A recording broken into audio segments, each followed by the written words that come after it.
Queria conversar com a Yasmin Costa, porque ela acompanhou a coletiva de imprensa do Itamaraty e tem informações do que eles disseram por lá, né, Yasmin? Bem-vinda. Oi, Paulo. Bom dia para você, para todo mundo que está acompanhando a gente. Terminou em instantes essa entrevista coletiva. Os representantes aqui do Itamaraty trouxeram uma espécie de briefing de como está sendo essa retirada dos brasileiros, a repatriação dos brasileiros e contato também das autoridades brasileiras com as pessoas que estão na região de conflito. Quem concedeu essa entrevista coletiva, as duas pessoas que concederam, foi o diretor do Departamento Consular, o ministro Aloysio Maris Dias, e também o secretário de África e Oriente Médio, que foi o embaixador Carlos Sérgio Sobral. E o que eles disseram? Destaco alguns pontos do que eles disseram. Foram 5 perguntas selecionadas, a gente fez perguntas aqui e trago logo de cara um destaque. Uma das perguntas foi a respeito de como o governo brasileiro vai classificar o Hamas, se vai classificar o grupo como um grupo terrorista.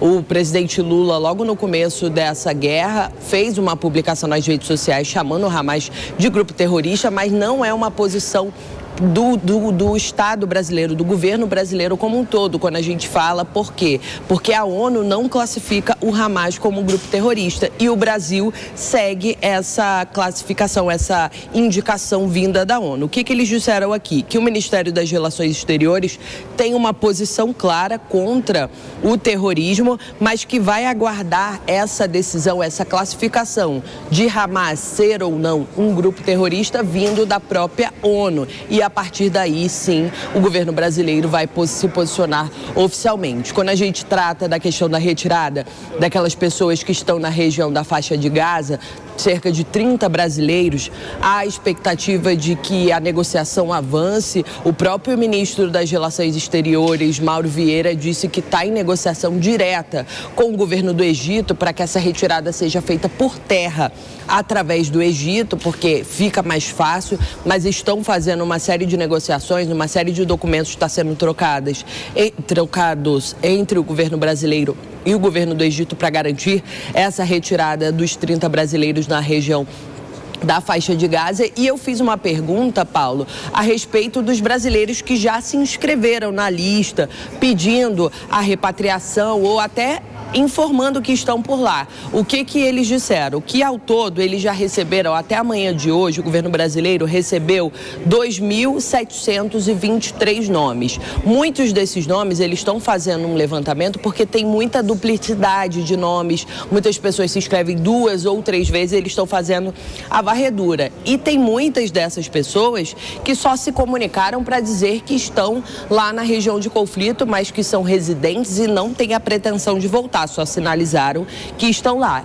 Tem outros que já têm a passagem aérea comprada de forma particular, esses já estão vindo, e tem aqueles que essa é a prioridade do governo brasileiro, aqueles que são pessoas que estavam passando uma temporada, a passeio, vamos dizer assim, nessa região que foi atingida pelo conflito. E o que eles disseram? Apesar do número grande, eles estão fazendo esse checklist aí para ver quantas pessoas efetivamente são. Algumas pessoas não estão recebendo o retorno imediato. Por quê? Porque tem muita gente entrando em contato ao mesmo tempo, mas o governo brasileiro espera atender a todos e todas as pessoas que quiserem fazer esse retorno, efetivamente façam esse retorno. E em seguida eles terminaram essa entrevista coletiva dizendo que a prioridade agora é realmente atender principalmente essas pessoas que estão na região da faixa de Gaza. E para finalizar, Paulo, a gente também perguntou a respeito da possibilidade de brasileiros reféns que estariam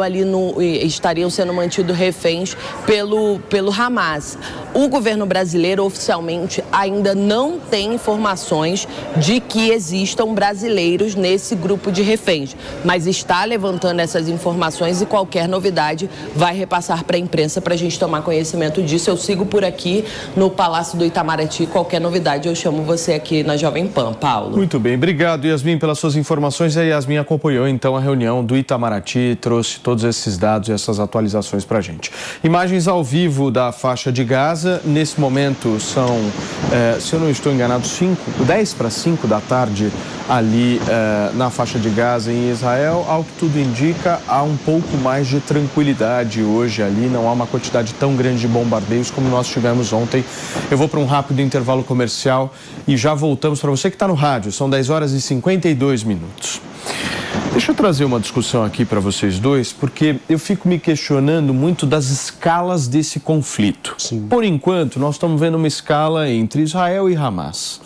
Essa é uma guerra que está matando milhares de pessoas, nós vemos destruição, nós vemos violência, nós vemos tristeza, mas nós temos dois polos aí, certo?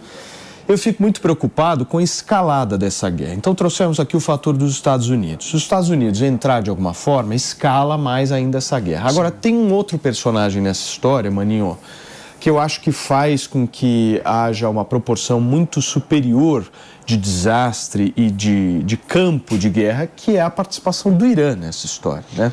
Verdade. Como é que você vê isso, a entrada do Irã nesse conflito? Com muita preocupação. A gente precisa lembrar que o Irã é uma ditadura teocrática que não respeita os direitos humanos e que declaradamente deseja a extinção do Estado de Israel, o que, claro, é uma fonte de preocupação muito grande. Todos sabem que o Irã é um dos principais financiadores do Hamas. Agora, entrar diretamente no conflito seria uma escalada bastante relevante, porque seriam, de fato, não agora apenas um Estado contra um grupo terrorista, seriam Estado contra Estado, né? Então, o poderio de fogo e a complexidade muito maior, o que, enfim, é algo que deve preocupar a todos, né? Porque a gente está falando de um tipo de conflito que, se escala, pode acabar envolvendo, enfim, uma generalização, eventualmente até... Porque a gente tem que lembrar que o Irã é uma potência militar, diferente, inclusive, da Palestina, diferente do Hamas, tem uma instalação muito superior, inclusive em desenvolvimento de armas nucleares. Então, exatamente. Por isso que eu falei da questão da escala, turma. O negócio começa a crescer numa proporção que é inimaginável. Agora, também, caso o Irã venha a entrar ou não, até o momento a gente não tem essa perspectiva. Mas nós estamos colocando aqui as possibilidades para você. Eu acho que vale adicionar um contexto aí do conflito, Paulinho, que é a questão política local, porque Israel vinha num processo de aproximação dos Emirados Árabes, né, com a assinatura do chamado Acordo de Abraão. E isso irrita o Irã, porque basicamente pode significar, caso essas relações entre Estados Árabes e Israel se normalizem, pode significar um isolamento da teocracia do Irã. Então, ele acaba insuflando a atuação do Hamas como uma forma de tentar criar uma coesão entre os Estados Árabes para produzir as cenas da resposta de Israel. Mas, muito bem. Pepe, por favor, rapidinho. Tem uma questão que eu acho interessante. Por exemplo, as pessoas falam que talvez o ato terrorista do Hamas está ligado para evitar o acordo de Abraão entre também Arábia Saudita e Israel. Mas eu acho que pode ter um efeito contrário, né? Pode ter um efeito de catalisar esse acordo, né?